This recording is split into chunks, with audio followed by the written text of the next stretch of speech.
上個星期五，愛荷華州 Des Moines 校區總監 Ian Roberts 因為涉嫌非法入境，遭移民同海關執法局 ICE 逮捕。次日，校區董事會宣布對其作行政休假處理。ICE 通報 Roberts 喺揸車途中被攔截，隨後棄車逃入樹林，最終被捕。執法人員喺其身上搜出一把上膛手槍、3000蚊現金同埋一把狩獵刀。校區發言人表示 ，Roberts 原定當日出席校園活動。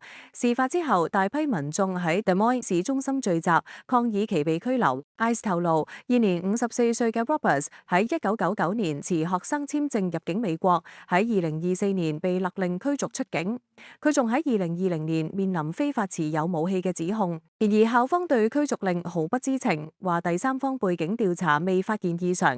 而且 Roberts 已經按要求填寫證明身份同工作許可嘅 I-9 表格。據其 LinkedIn 頁面顯示，佢曾經喺紐約市、屋崙、華盛頓特區等多地擔任教育行政職務，並且從2023年起擔任 Des Moines 校區總監，年薪高達27萬元。Roberts 此前曾經表示，父母係嚟自圭亞那嘅移民，佢嘅童年主要喺紐約度過。